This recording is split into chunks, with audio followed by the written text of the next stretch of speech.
तो hello everyone, welcome to engineers career point platform.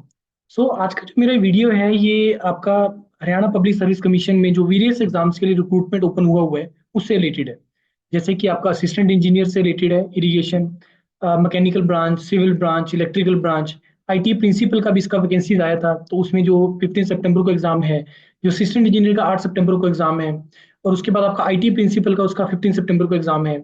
उसके बाद आपका मोटर व्हीकल ऑफिसर का एग्जाम जो कंबाइन किया है मैकेनिकल के साथ, असिस्टेंट इंजीनियर के साथ। तो ये प्रीलिम का डेट इन्होंने बहुत पहले से ही अनाउंस कर दिया था। नाउ आज ही एक अभी एक नोटिफिकेशन आया है जिसमें इन्होंने मेंस के एग्जाम्स के बारे में बात किया है कि मेंस का एग्जाम की डेट भी इन्होंने मेंशन कर दिया। That is good for you.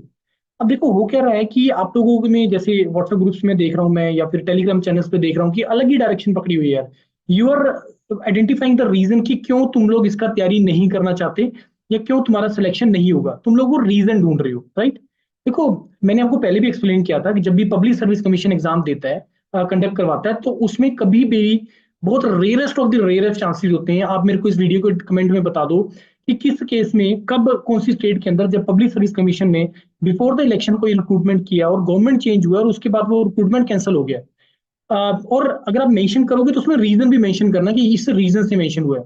Otherwise मैं बहुत सारे एग्जांपल्स मैंने पिछली बार भी दिया था कि पंजाब में भी हुआ, उत्तराखंड में भी हुआ, हिमाचल में भी हुआ कि जब भी public service commission exam conduct करवाता है तो उस केस में कैंसिलेशन के, नल एंड वाइड होने के चांसेस बहुत ही रेयरेस्ट हो जाते हैं। बहुत स्ट्रॉन्ग रीजन से ये होता है, राइट। क्योंकि पब्लिक सर्विस कमीशन के अंदर जो है कॉन्स्टिट्यूशनल के भी मेंबर्स होते हैं, तो वो बहुत बड़ा रीजन है। तो अब मैंने आपको प्रोसीजर बताया था कि जब भी पब्लिक सर्विस कमीशन एग्जाम लेता है या जब भी इलेक्शंस का आती है चीजें, तो अगर एग्जाम की डेट्स या जो भी उन्होंने प्रोसीजर फॉलो करने हैं ड्यूरिंग द इलेक्शन पीरियड, अगर वो पहले से लिए जाएं, पहले से उसको फाइनल किया जाए, तो इलेक्शन कमीशन का कोई ट्रबल नहीं आता है। वो सारी चीजें पॉजिटिव एंड पे छुड़ती हैं और सारा होता है। अब ये आपके ऊपर डिपेंड करता है टोटली कि आप इसको कैसे लेना चाहते हो, आप उसका तैयारी करना चाहते हो, नहीं करना चाहते हो। सर 15 दिन रह गए, सर 15 सितंबर को एग्जाम है, इतना टाइम मिलेगा। सर 8 सितंबर को एग्जाम है, इतना टाइम मिलेगा। अगेन मैं फिर से भी बात कर रहा हूँ कि आप लोग रीजन आइडेंटिफाई कर रहे हो कि क्यों तुम लोग इस एग्जाम को नहीं कर सकते हो, कहीं नहीं निकाल सकते हो, क्यों तुम इस एग्जाम की तैयारी नहीं करना चाहते हो। तुम वो रीजन है, तो ईगो डिफेंस मैकेनिज्म बोलते हैं। मेरी आप लोगों से सभी से एक यही एक मैं आपको एक स्ट्रेटेजी वो बताता हूँ, एक स्ट्रेट बताता हूँ कि जब कोई भी एग्जाम होता है ना, चाहे वो आप फ्रेशर से रिलेटेड लगा लो या आप इसमें एक्सपीरियंस पोस्ट से रिलेटेड लगा लीजिए, तो जो स्टैट बोलता है वो ये है कि 25 to 40% स्टूडेंट ही ऐसा होता है कि जो ढंग से प्रिपरेशन करके जो है वो एग्जाम के लिए जाता है। और उसमें से परसेंटेज कितना, नंबर ऑफ सीट्स के ऊपर डिपेंड करता है कितनी सीट्स है, उसके हिसाब से 25 to 40% स्टूडेंट ऐसा होता है जो कि उस एग्जाम का प्रिपरेशन ढंग से करके जाता है और उसी में से बच्चा सिलेक्ट होता है। तो बाकी 10 to 20% स्टूडेंट पेपर देने ही नहीं जाते हैं। Take the standard exam, GATE examination में देखो कितना बच्चा पीयर होता है, कितना बच्चे ने फॉर्म फिल करता है, कितना बच्चा पीयर होता है। More than 10%, more than 50% student ऐसा होता है जो पीयर ही नहीं होता है। और ये हर एग्जाम के अंदर होता है, चाहे वो किसी स्टेट से रिलेटेड है, चाहे सेंट्रल गवर्नमेंट से रिलेटेड हो, कोई भी एग्जाम है। तो 15-20% आप वैसे ही निकाल दीजिए और बाकी भी जो देने जाते हैं, आप अपने फ्रेंड सर्कल में देख लीजिए कि कितने लोग ऐसे हैं जो इस एग्जाम को बहुत सीरियसली तैयारी कर रहे हैं, किसी भी एग्जाम को। चाहे वो मोटर व्हीकल ऑफिसर है, चाहे किसी में 5 वैकेंसी है, चाहे किसी में 100 वैकेंसीज है। जो एग्जाम प्रिपरेशन करने वाला जो परसेंटेज है वो 25 to 40% से ज्यादा नहीं होता है। नौ जो लोग एग्जाम का प्रिपरेशन कर रहे हैं उसको कितने अच्छे तरीके से प्रिपरेशन कर रहे हैं, तो वो उसके ऊपर डिपेंड करता है उसका सिलेक्शन। पॉजिटिव माइंड से ले रहे हो, सर मेरा जॉब है, मैं वर्किंग हूँ। अभी असिस्टेंट एनवायरमेंट इंजीनियर में जिनका भी सिलेक्शन हुआ है, 4 बच्चों का हमने आपको बताया, 2 का इंडक्शन भी होकर डाला है, सभी वर्किंग थे और अच्छी पोस्ट पे थे सारे के सारे। उन्होंने भी टाइम निकाला, उन्होंने भी आईटी प्रिंसिपल के एग्जाम में भरे हुए हैं।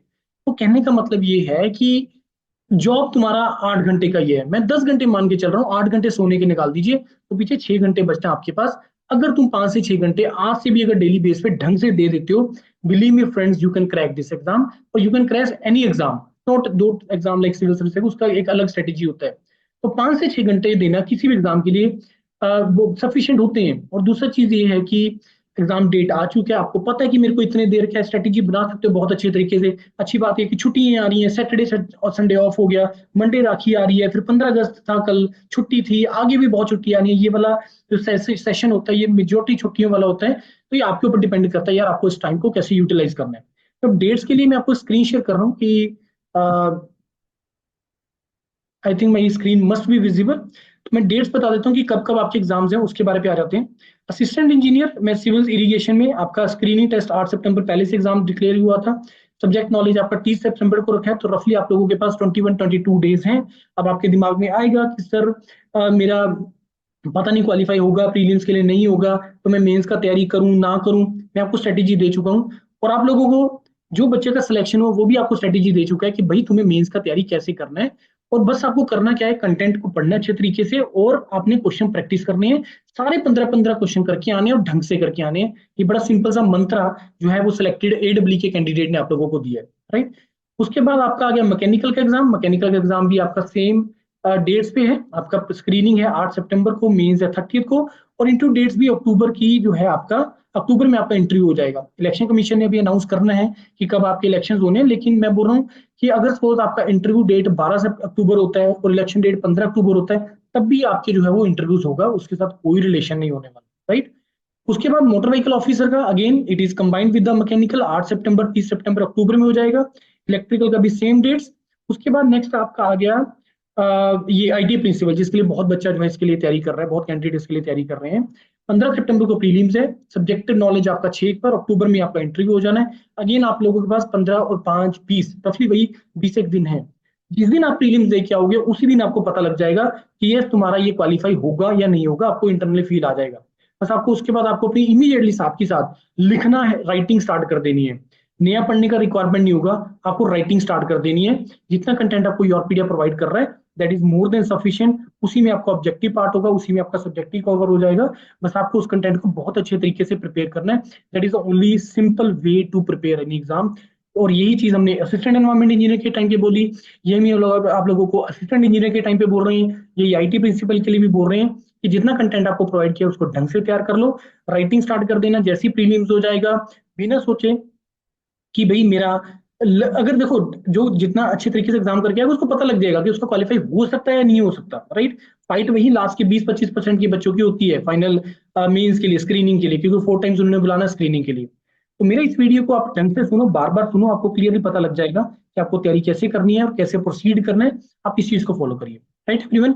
स्टिल कोई डाउट है आप कॉल करो मेरे को, वीडियो के डिस्क्रिप्शन में लिंक डले हुए हैं ज्वाइन करने के, असिस्टेंट इंजीनियर एग्जाम को भी और आईटी प्रिंसिपल के लिए। कोई और डिस्कशन करना है अपनी स्ट्रेटेजी से रिलेटेड, किसी और चीज से रिलेटेड, तो आप लोग मेरे को कॉल कर सकते हैं directly, right everyone. Thank you and all the best to all of you.